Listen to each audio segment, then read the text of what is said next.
This is DD India and you're watching Express News, the program where we bring you top 100 news of the day. I'm Tanvi Taneja. Let's begin. President Draupadi Murmu attended the 45th convocation ceremony of Indian Institute of Technology, Indian School of Mines in Dhanbad on the second day of her two-day visit to Jharkhand. President Murmu appealed to the graduating students of IIT ISM Dhanbad to act as catalysts in achieving the goal of Viksit Bharat in 2047. The President also released a customized postal stamp to commemorate 100 glorious years of the establishment of the Technical Institute. As India prepares to celebrate its 79th Independence Day, Prime Minister Narendra Modi extended an invitation to all citizens to contribute their thoughts and ideas for his address from the ramparts of the Red Fort. The Election Commission of India announced that polling to elect the Vice President will be held on September 9th and counting will also take place the same day. The last day for filing nominations for the vice presidential post is August 21st and the candidature can be withdrawn till August 25th. Briefing media, MEA spokesperson Randhir Jaiswal said that India and the United States remain focused on the substantive agenda that the two countries have committed to and are confident that the relationship will continue to move forward. On the case of Nimisha Priya, External Affairs Ministry said that the claims regarding the revocation of the death sentence of Nimisha Priya are incorrect and urged people to avoid misinformation on this sensitive matter. During the 71st National Film Awards 2023 press briefing, 12th Fail has won the Best Feature Film Award. Best Actress in a Leading Role Award goes to Rani Mukherjee for Mrs. Chatterjee versus Norway, and Best Actor in a Leading Role Award shared by Shah Rukh Khan for Jawan and Vikrant Massey for 12th Fail. India's Defence Minister Rajnath Singh graced the Armed Forces Headquarters Civilian Services Day celebrations in New Delhi on Friday. Addressing the event, Rajnath Singh said that departments of the Ministry of Defence have played a crucial role in internally fortifying the nation's security system. A PIB fact-check unit debunked Pakistani propaganda account claims of a financial emergency declared in India following a $60 billion market wipeout due to tariffs. India's Agriculture Minister Shivraj Singh Chauhan attended and addressed the Meghalaya Pineapple Fest 2025 at the Dilli Haat in New Delhi. The Election Commission of India published the draft electoral roll in the eastern state of Bihar on Friday under the Special Intensive Revision Initiative. The ECI issued instructions for conducting special intensive revision exercise in Bihar on the 24th of last month in order to ensure the inclusion of names of all eligible citizens in the electoral roll. A mega mock drill is being conducted in the national capital on Friday in view of the increasing threat of earthquakes spread across 55 locations in 11 districts. The first ever mega-scale disaster management mock exercise took place. After assuming charge as the new Vice Chief of the Army Staff, Lieutenant General Pushpendra Singh paid a personal tribute at the National War Memorial in New Delhi today. Indian Navy officer Vice Admiral Sanjay Vatsyayana assumed charge as the new Vice Chief of the Naval Staff on Friday. Union Minister Dr. Jitendra Singh participated in the International Conference on Sovereign Tech for India's Digital Transformation, organized in New Delhi by ASSOCHAM on Friday. On to business news now. The Indian stock markets ended with significant losses on Friday. The Sensex at the BSE ended 586 points lower at 80,600. At close, Nifty 50 was down 203 points and settled at 24,565 on Friday. The rupee appreciated 12 paise to close at 87 rupees 53 paise against the US dollar. Gold prices dipped 400 rupees to 97,620 rupees per 10 grams in the national capital due to continuous selling by stock market investors. Silver prices on Friday declined by 161 rupees to 1,09,811 rupees per kilo on the multi-commodity exchange. Asian shares tumbled after the US imposed steep tariffs on dozens of its trading partners. Bank of Japan kept its policy rate unchanged at around 0.5% following the conclusion of a two-day monetary policy meeting. Apple forecasts strong revenue for the September quarter, beating Wall Street estimates. Shares rose even as CEO Tim Cook warned of a $1.1 billion hit from the new US tariffs. Amazon projected upbeat third quarter sales but disappointed investors with underwhelming performance in the AWS cloud unit, falling short of rivals' growth. Microsoft crossed the $4 trillion market cap mark, becoming the second publicly traded firm after Nvidia to reach the milestone following a robust earnings report. US President Donald Trump signed an executive order on Thursday imposing new tariffs on exports from dozens of trading partners, including Canada, Brazil and Taiwan, ahead of the deadline. It includes a 35% duty on many goods from Canada, 50% for Brazil, 25% for India, 20% for Taiwan and 39% for Switzerland. The order listed higher import duty rates of 10% to 41% starting in 7 days for 69 trading partners. Donald Trump also signed an executive order increasing tariffs on Canadian goods to 35% from 25% on all products not covered under the US-Mexico-Canada trade agreement. Canadian Prime Minister Mark Carney expressed disappointment as the US raised tariffs on Canadian goods. Donald Trump gave Mexico a 90-day reprieve from higher tariffs to negotiate a broader trade deal, though confirming that the current tariffs will remain unchanged throughout the extension period. Malaysia's Trade Ministry said in a statement that the revised tariff rate imposed by the US was achieved without compromising the nation's sovereign rights. US Special Envoy to the Middle East, Steve Witkoff, and US Ambassador to Israel, Mike Huckabee, visited an aid distribution site in Gaza on Friday. US President Donald Trump on Thursday described the situation in Gaza as terrible, adding that the US recently contributed $60 million for food aid but were diverted by Hamas. The European Court of Justice has set out tough conditions for governments to declare migrants' countries of origin as safe for return, complicating Italy's efforts to process asylum seekers in offshore centres in Albania. British police arrested 10 men over historical child sexual abuse allegations in northern England on Friday.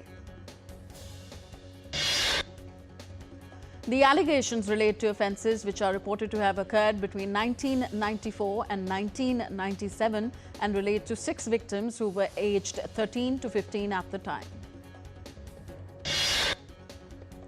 Poland signed a second multi-billion-dollar deal with South Korean industrial and defence group Hyundai Rotem for the supply of battle tanks on Friday. London's Heathrow Airport has unveiled a massive £49 billion expansion plan, including a third runway and new terminals.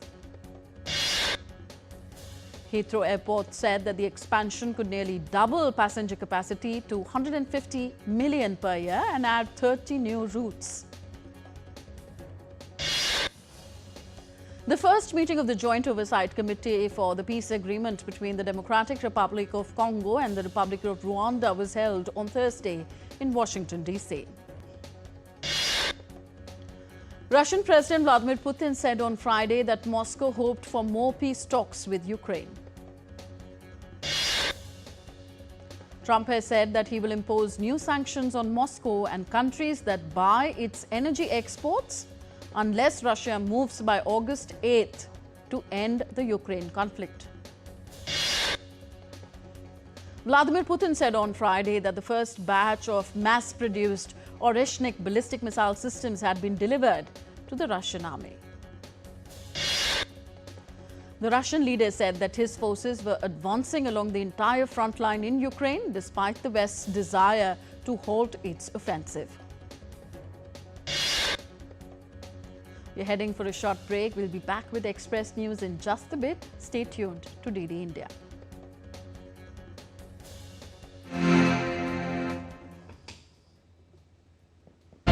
Geopolitics and trade deals.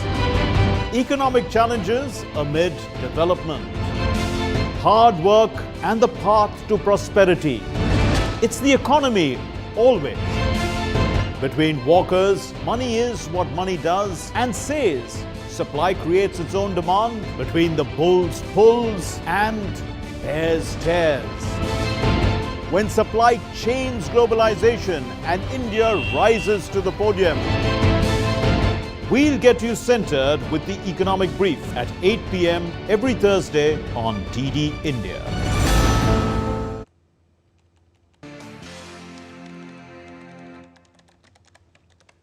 Welcome back. You're watching Express News on DD India. I'm Tanvi Taneja. Let's resume. A state of emergency has been declared in New York City after flash floods shut down major roads and delayed flights. New Jersey followed suit with the governor Tahesha Way warning of landslides and road flooding amid extreme rainfall forecasts. In Philadelphia, rail and air travel were disrupted as heavy downpours lashed the city. Thunderstorm watches remain in effect along the I-95 corridor.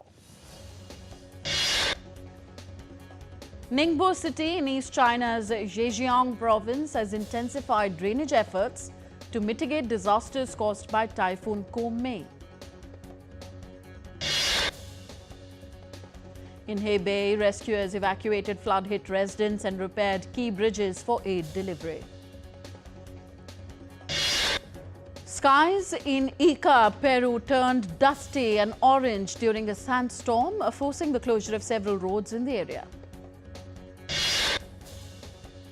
Residents in the southwestern Chinese city of Chongqing sought refuge in subway stations as temperatures soared to 41.5 degrees Celsius.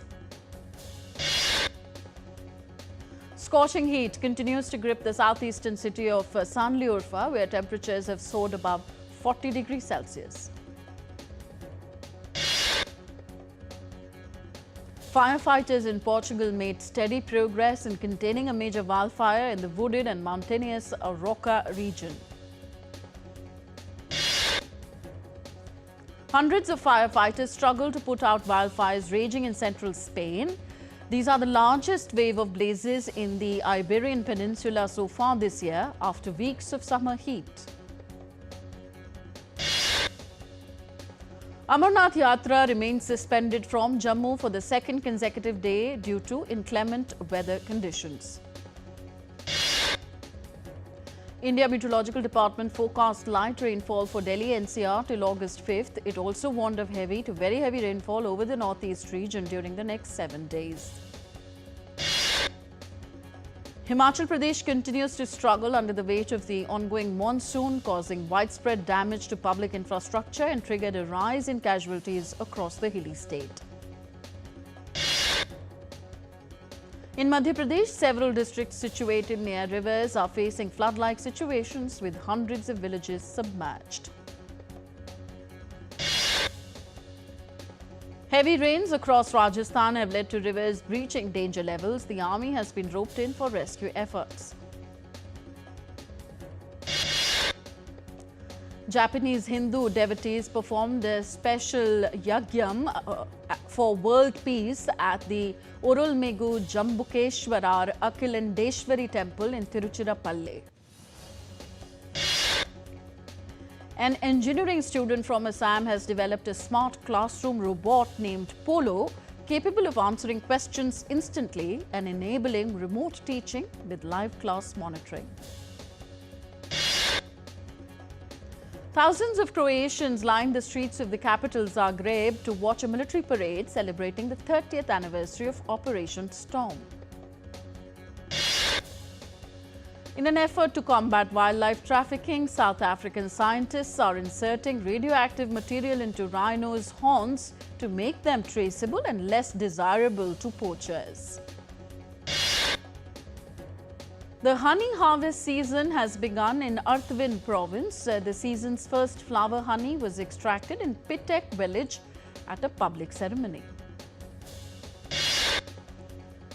Turkey hosted the first prayer beads, art, antique and natural stone fair in Ankara under the Century of Turkey initiative. The construction of a new $200 million, 90,000 square feet ballroom at the White House will begin in September. Researcher Rebun Kayo continues his dedicated mission to trace and honor the remains of Hiroshima A-bomb victims. Archaeologists in Lima, Peru uncovered a 1,000-year-old tomb believed to belong to the Chanque culture during the gas pipeline work. Chile launched an initiative to save the endangered Darwin's frog, an amphibian species with leaf-like skin. The 3-centimeter frog was discovered by scientist Charles Darwin in his 1834 research. On to some entertainment news now. Lead actors of Freakier Friday, Lindsay Lohan and Jamie Lee Curtis, joined their co-stars during its publicity tour in London on Thursday. J.K. Rowling, the celebrated British author, turned 60 on Thursday. Apart from children's books, Rowling has also authored adult fiction and fantasy dramas.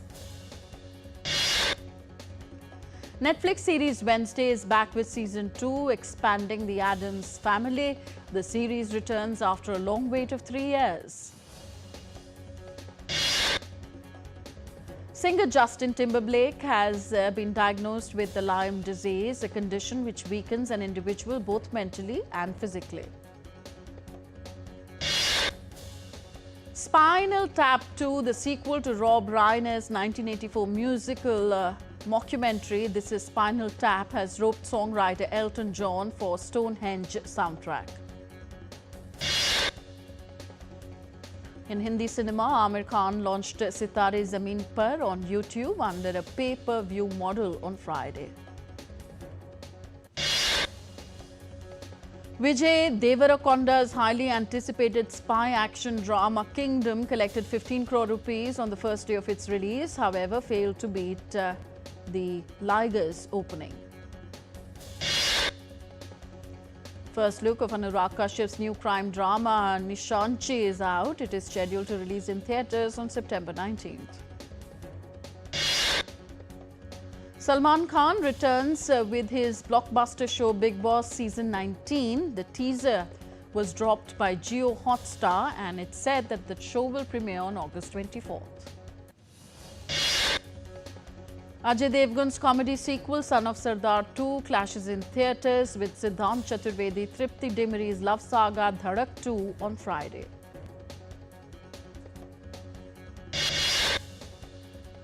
On to sports news now. England bowled out India for 224 runs on the second day of the fifth and final test match at the Oval on Friday.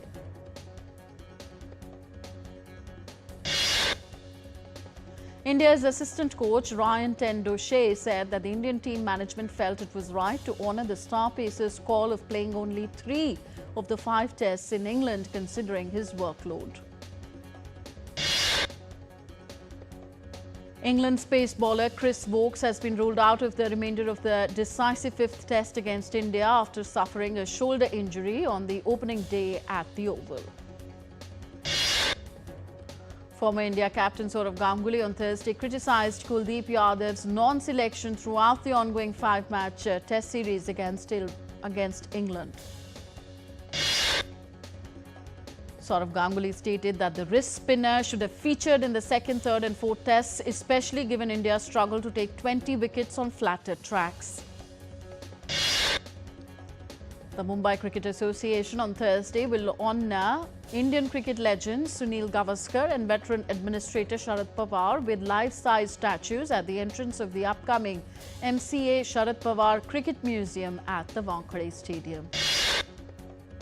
World number 2 Coco Gauff battled through another tough three-setter on Thursday, rallying from a set and a breakdown to beat Veronika Kudermetova and reach the fourth round of the Canadian Open. Top-seeded Alexander Zverev of Germany beat Matteo Arnaldi of Italy 6-7, 6-3, 6-2 on Thursday to move to the third round.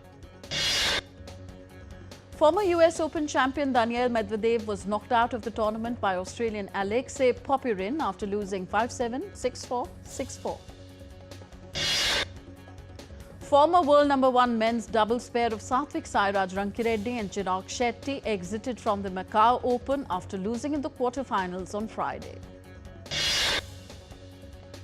In badminton, world number 17 Lakshya Sen cruised into the semi-final after a hard-fought victory against China's Chen in the quarterfinals on Friday. The All India Football Federation on Friday appointed Khalid Jamil as head coach of the Indian men's national football team, making him the first Indian to hold the post since Savio Medeira in 2011-12. European football governing body UEFA on Thursday said that Paris Saint-Germain has been fined after misconduct by its fans during the club's Champions League final win over Inter Milan in May. The Football Association on Thursday said that West Ham United's Brazil midfielder Lucas Paqueta has been cleared of 4 alleged breaches of betting rules after an independent regulatory commission hearing. And 4-time Formula One world champion Max Verstappen has ended speculation about a move to Mercedes next season by confirming for the first time on Thursday that he will race on with the Red Bull. So that's it in this edition of Express News. Thank you for tuning in. Namaskar.